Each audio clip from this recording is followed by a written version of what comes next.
केंद्रातलं सरकार असेल, राज्यातलं सरकार असेल आणि नगर परिषदेमध्ये भारतीय जनता पार्टीचं डॉक्टर पोद्दार साहेबांच्या नेतृत्वामध्ये नगर अध्यक्ष नगरसेवक असेल, तर या कळमेश्वरला येणाऱ्या पुढच्या काळामध्ये या नागपूर जिल्ह्यातला सर्वात चांगली नगर परिषद केल्याशिवाय आम्ही राहणार नाही, असा विश्वास त्या निमित्ताने आपण पाहिलं.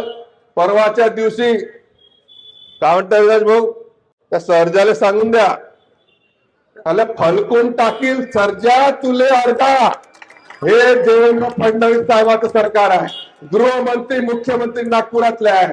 जास्ती वळवळ केली तर फळकून टाकू तुले अर्धा. या कळमेश्वराची संस्कृती बिघडण्याचं काम काँग्रेसवाल्याने बिलकुल करण्याची गरज नाही. इथे चांगले लोक राहतात, चांगल्या संस्कृतीचे लोक राहतात. ही संस्कृती, ही प्रेमाची वागणूक त्या निमित्ताने टिकली पाहिजे. पण बिहारमध्ये गुंडाराज परत आला नाही पाहिजे म्हणून मतदान झालं. बिहारमध्ये जंगलराज परत आला नाही पाहिजे म्हणून मतदान झालं. आणि बहुसंख्य आमदार त्या निमित्ताने बिहारमध्ये भारतीय जनता पार्टीच्या लोकांनी निवडून